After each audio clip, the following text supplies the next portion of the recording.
What is up, everybody in the XRP community? Solomon here. I hope you guys are all having a fantastic Monday.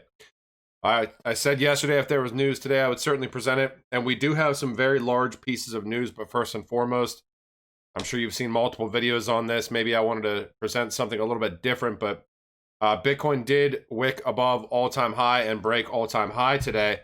I think it was right around 19,800 something. Depends on what exchange you look at. But for all intents and purposes, yeah, Bitcoin broke all-time high today. So what I wanted to do real quick is just kind of look and see, because I'm not gauging what happened at the end of the last bull cycle with Bitcoin in comparison to alts. We know at the end of the last cycle, right around 19.8 or whatever it was, and we just broke that today with a wick. I wanted to look at the last time that Bitcoin actually broke all-time high, and how far it ran in comparison with XRP, where it was at during that time frame.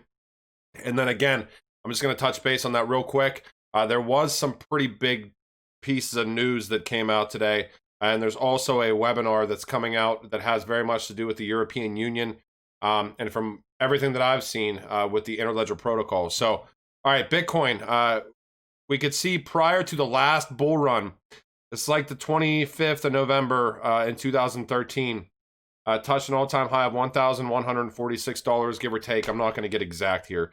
And it took from November of 2013 until we touched on it January of 2017. And if I zoom in, it looks like we broke it like the 20th of February, right around the 20th of February 2017. We finally touched that 1,140 whatever dollars. But for Bitcoin's standpoint here, what I did want to share is that last time Bitcoin broke all-time high, we can see that there was a candle on the weekly that closed above it, it looks like, and then we had a drop, a little bit of consolidation, and we continued to rise. But we were looking for Bitcoin last time it broke it. Once we touched base again on the 21-week moving average, Bitcoin took about another year almost before it stopped running after all-time high, and went up about 19 times its price to 18,700, 18,900 something, whatever it may have been. So again, about 287 days. Where was XRP at? Well, it was Ripple then. Last time Bitcoin actually broke all-time high. So let's say 27th of February 2017. All right, 27th of February 2017. We were sitting right here at, this is like ridiculous, right around 0.006 cents. And let's see when Bitcoin actually, went above all-time high again. Okay, it looks like this candle here, 24th of April was really whenever Bitcoin regained the all-time high, because it wicked above it, or it broke it, came down and consolidated a little bit, and then right in April 2017. So in April 2017, XRP had already started its run, right? We said February is when the initial break happened, and that's what I'm trying to present to you guys, though, is that I don't think that we're in this move right here. I think that we're probably in this move right here. And I'm not going to sit here and try to be hypey and say that we're going to make the exact same percentage gains. Of course not, because Kevin Cage, I watched his video on the way home today. He is very much so trying to keep a level head. So am I. We could very much so go down. I've already presented the case where I'm a little bit worried if we go down to certain levels, but the long-term trend may still be intact, or would still be intact, even if we went down, whatever percentages. But okay, the rise of the last bull cycle for XRP, and keep in mind there was very much so a consolidation period in this as well. Depending on where you pull this from, I did it earlier, and the bottom of this week here got me to like a lot more than this, but 524x, right? So yeah, I don't necessarily, I don't think that we're gonna, I could be wrong, I don't think that we're going to 525 or 600x XRP again in this bull cycle. I think that would be absolutely ridiculous. Am I saying that's impossible? Certainly not. But am I saying that that's likely? I can't see that happening. I mean, I think many of us, even people that even people that have only invested a little bit into XRP and accumulated what they could possibly accumulate, that's life altering wealth right there. I mean, this is like the 695x. Now, what I will say though is, like I said before, we could very much so come down and touch again on like 20 cents, 20, 22, 23 cents. But assuming that we are in this uptrend, and that you have to keep in mind this also, last time Bitcoin broke all-time high and then consolidated a little bit, it was, we touched, broke above a little bit, 1, 2, 3, 4, 5, 6, 7, like 7 weeks before we rebroke all-time high again. We may see a candle above it. We may run right now. I don't know. But all I'm saying is you have to kind of gauge where you're at with some of these other digital assets. It's very easy to do to see where these assets were in comparison to 2017 and where they are now, and maybe try to gauge some things and try to find some information that you may not have found before. Again, I don't think that we're going to 690x. I certainly hope that we do. But, we'll see where this goes, and keep a level head. Again, try not to buy into FOMO pumps. If we are truly in a bull market, the best time to buy is red, and just be level headed in this space, because I think things are going to start to get crazy here, assuming Bitcoin actually goes above all-time high and doesn't just consolidate further. But we may consolidate further. We don't know. Okay. This today I saw, and this is actually very big news, and I did a deep dive on this on Patreon. This is blockchain forex system CLS.net integrates with Finastra. Now, if you were not aware who CLS is, they are a giant. Multiple large banking organizations. Swift utilizes CLS. Finastra's Pay Plus. Actually, CLS uses Pay Plus for certain settlements as well. But CLS, the average daily traded volume, and this is like continuous linked settlement is the name of this. CLS, the average daily traded volume submitted to CLS is about $1.88 trillion. So that's daily. And you're not misreading that whatsoever. That's $1.88 trillion. No, blockchain forex system CLS.net integrates with Finastra. Now, I'm not going to share all the Finastra news. I did the deep dive on this, but we do know that Finastra is on-demand liquidity. I will say just real quick and briefly, CLS.net utilized IBM to build out this blockchain platform, and it's also a Hyperledger initiative. But if you do enough digging into this, it seems to me like they're trying to plug up some of these leaks that are still going to be in this system to make everything go live at some point. I am not going to sit here and say that they're definitely going to use XRP or Stellar, because we know Stellar and IBM. But it certainly is kind of a full circle type thing for this ecosystem. It seems to me like they are trying to tie off any loose ends whatsoever. And this even deals very much so into Hyperledger. There is an Everest document, which is a subsidiary of NTT Data, which directly talks about everything flowing through CLS up until 2017, and then switching over to Interledger, and then switching over to RippleNet, and eventually the XRP ledger. So many of us have seen that document. But this is huge. We know CLS is huge. Again, I just think that this is more tying off some of the loose ends here for this. So I wanted to get into this as well. Where is this at? Okay, this is still CLS stuff. If you want to check this out, this is CLS.net. This is very much so about increasing the levels of payment netting calculations for trades that don't settle in CLS settlement. And this is a blockchain initiative, very much so. I'm not going to play this whole thing. It's like 4 minutes long, but you can go onto CLS Group's website and check this out. All you got to do is Google search CLS.net, and this will pull up.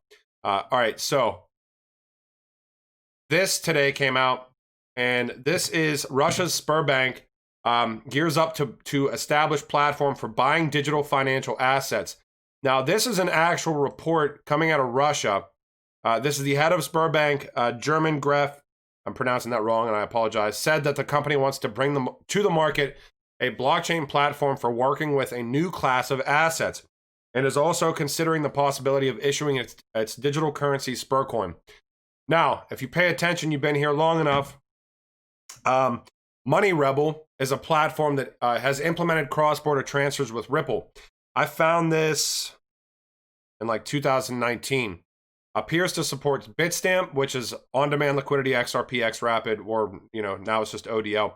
Vanguard, we know how big Vanguard is, and Sberbank Russia, money remit fiat to crypto option. These are some of the slides that I found previously. These are going to be blurry. All right, if you can't see this, Q4 2018, Q2 2019, payment service, and it has Ripple on here.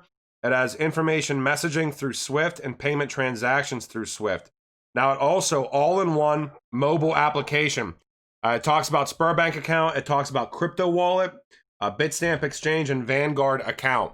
So Sberbank, this is not new for them that they're integrating into crypto. This has been in the cards for quite some time now. If you haven't seen this and if you're not participating, I am actually an affiliate of Unstoppable Domains. I have been for a while. It's like one of, I think it's the only thing that I'm an actual affiliate of. I have gotten like shilled plenty of times to be an affiliate of certain other things. It's just hard for me to buy into it. But being that Unstoppable Domains is a pay ID initiative, essentially, and pay ID is obviously a Ripple initiative as well. They are very much so trying to simplify being able to send crypto back and forth. And they also offer .crypto domains as well. So they're offering, and this probably ends here in like 4 hours. Buy one, get one free for every 2 domains in your cart. One will be free. I'll post a link down in the description for that if you want to check it out. If not, that's fine as well. All right, so we talked about Sberbank. Now this is interesting as well. This is Project Sofie. This is the Secure Open Federation for Internet Everywhere. This is a grant initiative through the European Commission. Okay, and I did a video on them a while ago, but I just so happened to find this today as I was searching, and it looks like they have, save the date for our webinar, Interledger in Use, Decentralized Marketplace Demonstrator. This is on like December 17th or something like that. Sofie, Decentralized Marketplace Demonstrator, and this is 17th of December 2020. Now, just to give you guys some backdrop into this a little bit, this is Sofie again. Very much so talking about the Interledger protocol, Interledger approaches. This is through the W3C. Obviously, Ripple basically gifted the Interledger protocol through W3C. That kind of ties in today too with the Finastra thing that I posted about, and CLS, because Hyperledger. I mean, Everest and NTT Data essentially worked to develop a JavaScript version of Interledger protocol, which is integrated into Hyperledger now. So all this stuff, like I consistently say, ties in together. It's just finding where these tie in, trying not to be hypey, and actually, trying to present the news and seeing what these organizations are actually doing, because it's very clear that they are digitizing the entire ecosystem. It will be interesting to see how all of this rolls out. I believe very much so that Ripple plays a huge part in the Internet of Value. I think the Interledger protocol very much so plays a huge role in the Internet of Value. And I think that the utility of XRP will play a role in the Internet of Value as well. Again, I'm not trying to show you guys 600x gains on XRP. All I'm looking at is the past, trying to project where this could potentially go, and set some benchmarks. And also I'm trying to keep a level head. In case we do go down in price, I'm looking for buying opportunities across the board. Now, I did do a couple of deep dives on Patreon. I did one today on a different digital asset. I'm gonna do one. I'll do more this week. I just got tied into the black hole of that Finastra CLS announcement. So those deep dives on coins like take time too. It's not like they just take 30 minutes. And unfortunately, Patreon, like the way that you have to upload things to Patreon, if I want to take a picture of something, I legitimately have to like take a picture, save it to my PC, and then upload it into Patreon directly so that it's formatted correctly. And you can imagine how many pictures you have to upload. It's like, it took me like 3.5 hours to do like 3 hours to do the one deep dive today. So, all right, project use cases for Sofie before I let you go. This is food supply chain pilot, et cetera, et cetera. Energy data exchange pilot, free energy data, energy flexibility marketplace pilot, context aware mobile gaming pilot. Again, this is an EU initiative. It's a grant. It's right on the European Union's website, European Commission's website. So we'll see where this goes. I do think that things are going to get excited. I didn't look at XRP price right now. It's at 65 cents about. So I know it's been quite the volatile day from what I've seen, at least. I didn't look at like the 45-minute. You got to be.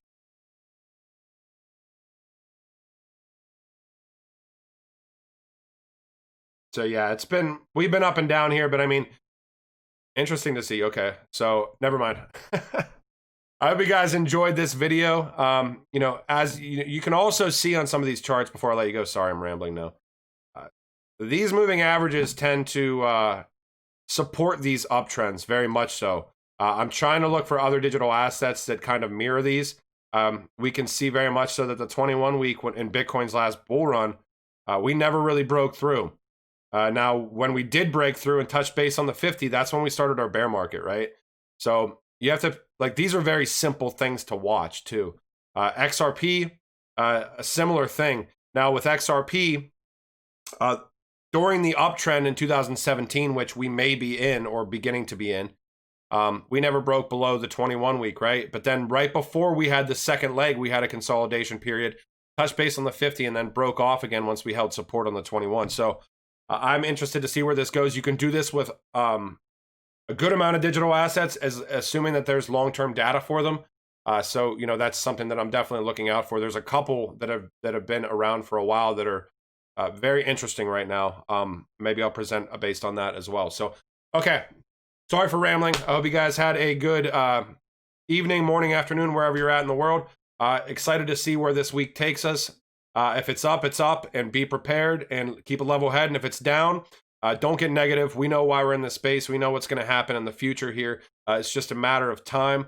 And, you know, I always, not financial advice, but I keep a little bit of money on the side regardless for buying opportunities. So have a great rest of your day. All right, later.